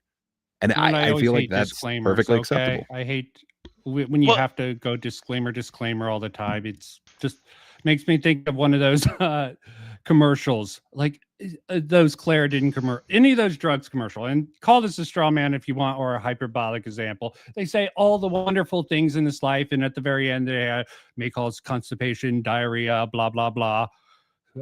Make sure you get the advice from your doctor before you do this. Real quick before the end of the pharmaceutical commercial. It's a probably over the top hyperbolic sort of comparison to that. But I just thought Well, I guess earlier, Gray, you mentioned, like we're talking about the we're gonna get stuck on this forever. The World War II thing, Churchill starting World War II, Mhm. right? Yeah. I guess like fundamentally, I guess the problem is that it's like it's not that it's not that it's even hyperbolic and like, hey, look, this is what I came to in my research, right? I've spent this time researching. This is my opinion. I guess it's just like he's just wrong, right? And then like people who listen to him are gonna like have like the wrong takeaway. Like even if like he's like, look, the Bengal famine and the bombing of Dresden, and all this is so horrible, and then even if like that's what he like lays out, right? At the end of the day, like Yeah. he's still wrong about World War II. I feel like it sucks. Like I'm not here to champion Daryl Cooper or anything like that. Like I feel like it's a super hyperbolic statement, and I don't know every bit of the ins and outs of why he would say something that like I don't know, hyperbolic. Why you'd want to try and start a feud with a pretty well loved character. Like I think if you're gonna call like Margaret Thatcher or something like that, like I feel like you'd get a lot more support where Churchill is held to such reverence. So I don't know. It sucks. I'm not doing a great job of championing him because I don't share his same views. Well, and to be clear, like I he's understand. being- It's good that you're coming and trying to Yeah. put it out there. No, I agree. Okay? For sure.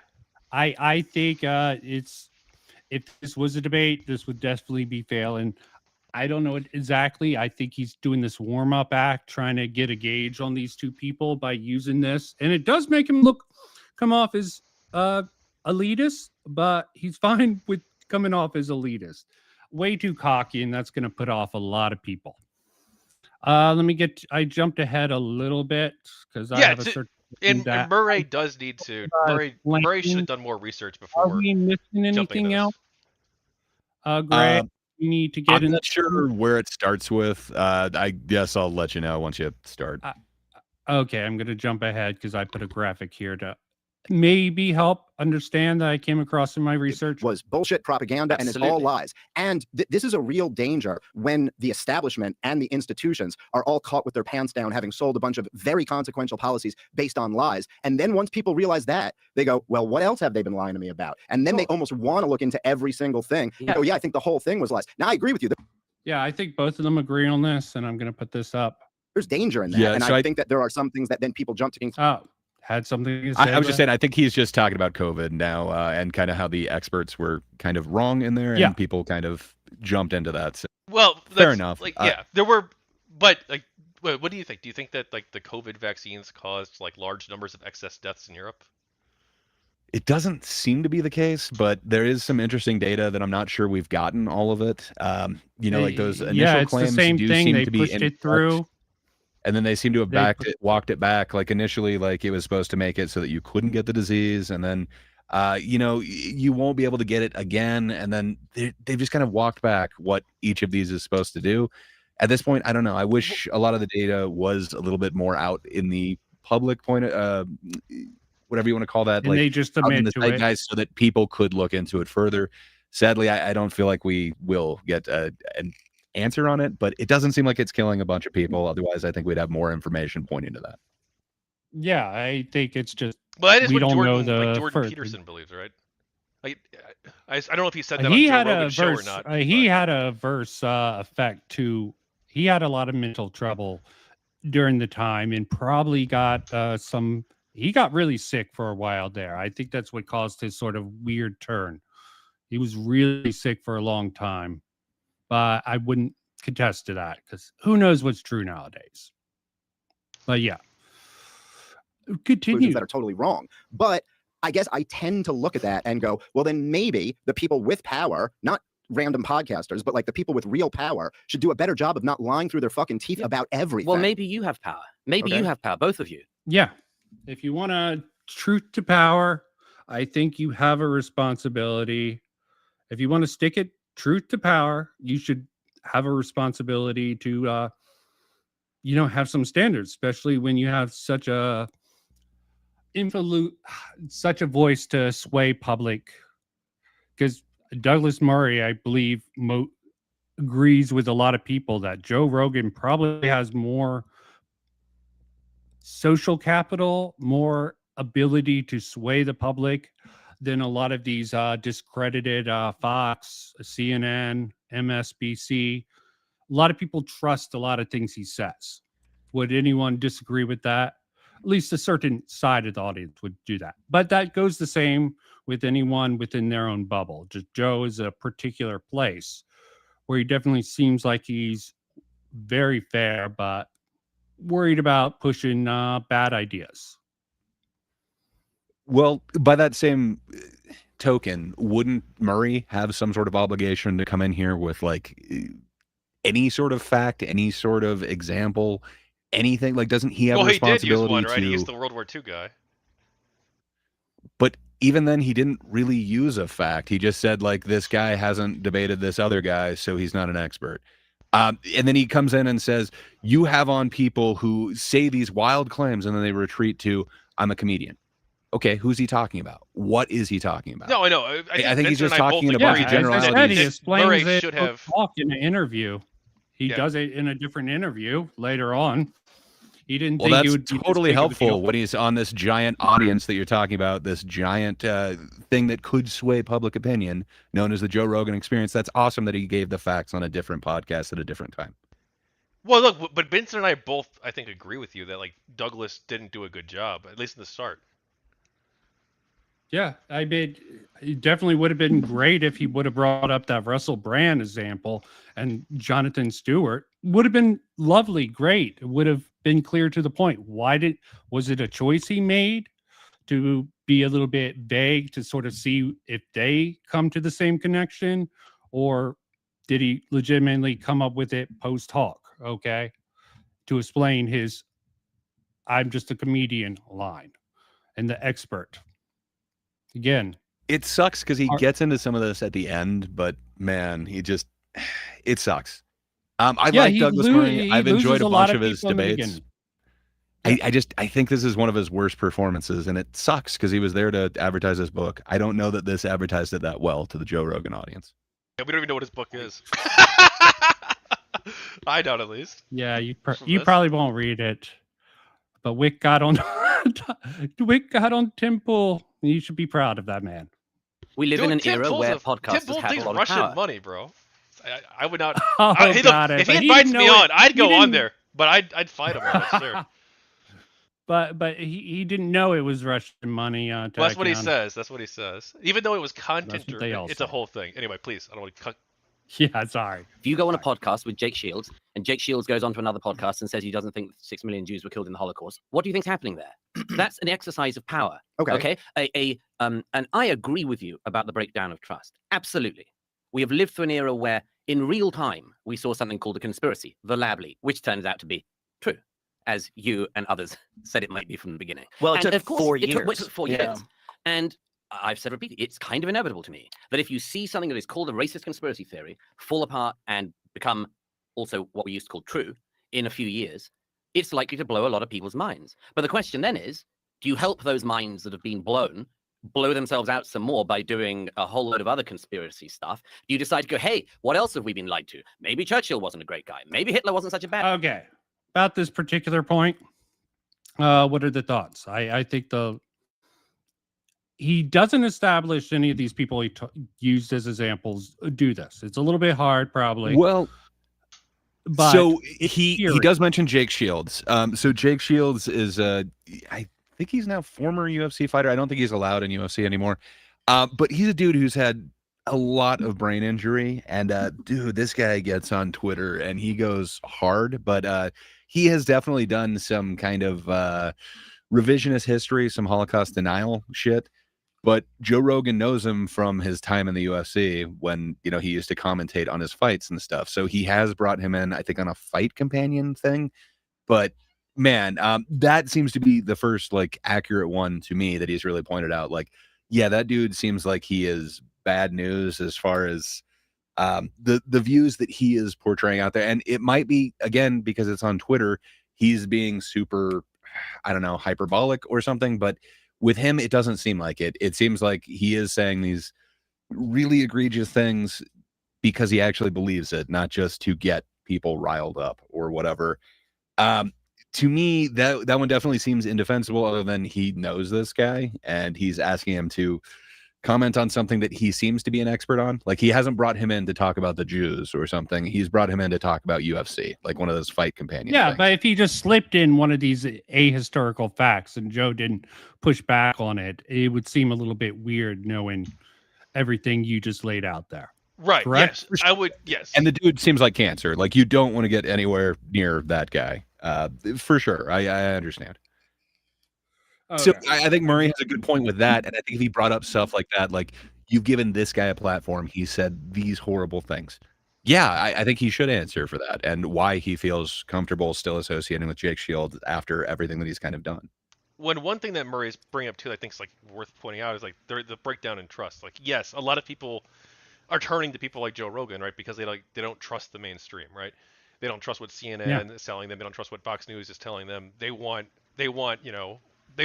someone alternative media to Exactly. be real, be honest.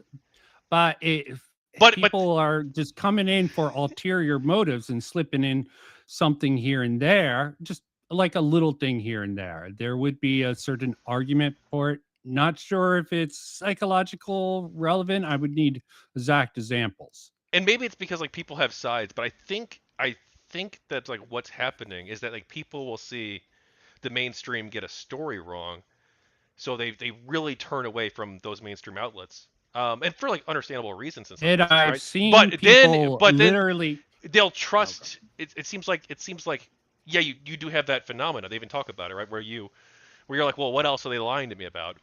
And you go down this like rabbit hole.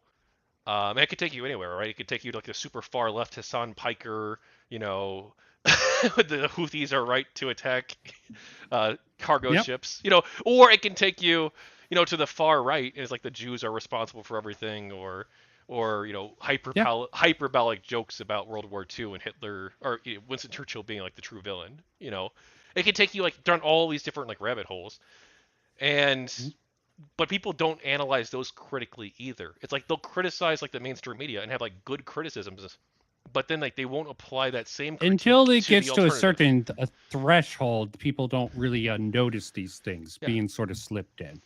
And Murray thinks it's more of a feeling that these guys are similar, I think, to this. It's just really a feeling, and there's probably a reason for this. Let me let this play a little bit more. I have the graphic in here. The Holocaust. Nobody is saying that. No one is saying maybe Hitler wasn't such a bad guy. You are saying that. No You're one's saying that in the doing. 1930s, Hitler kept the anti-Semitism down. No, that's not what he's saying. What he was saying is that he didn't do it as publicly. He was doing it in meetings because the support for that kind of thinking wasn't as ubiquitous as it was. See, and this is Douglas Murray disagreeing with that take from Daryl Cooper here. I've seen this before. I know exactly what these guys are drinking. They're drinking a couple of very, very discredited historians. Okay, here's what I want to put into this, which he doesn't get into, and definitely is a flaw for the actual show here. But this, is this the wrong one? No, I think this is one of the people that he uses. Historians like David Irving, and they are just David Irving. Okay, he's comparing Daryl Cooper to this guy, and it's Wikipedia, not the greatest source. I think they use it at some point. I'm trying to get down to the point. You guys can see this, right? I haven't lost connection. I probably will be getting off pretty soon, though. I have to work tomorrow morning. Got it. Well, it's good for anyone to come by. Maybe I'll get into a little bit of the meat with some of the take. But any thoughts about this particular thing? It's Wikipedia. Who cares? Yeah, no, I don't. No thoughts.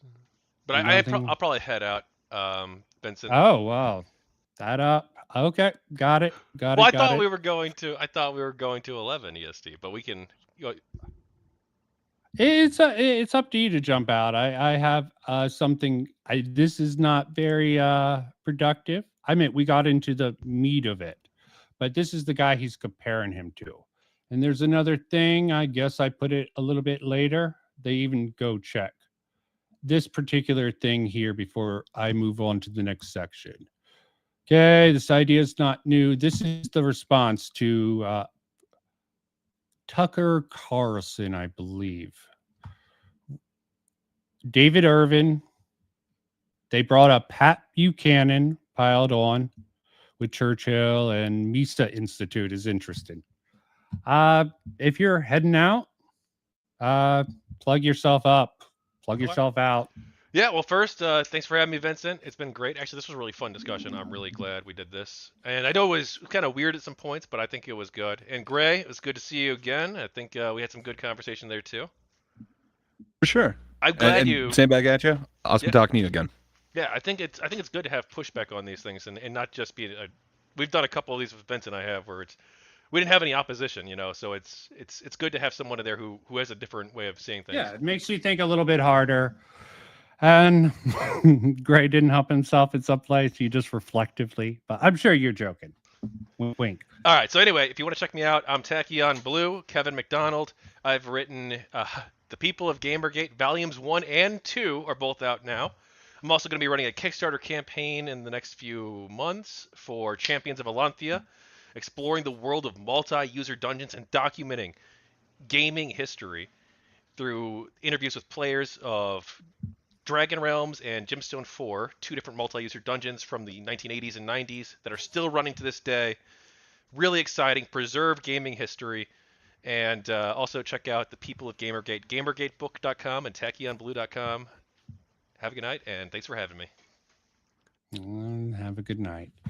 Okay, gonna switch. Yep, gonna switch.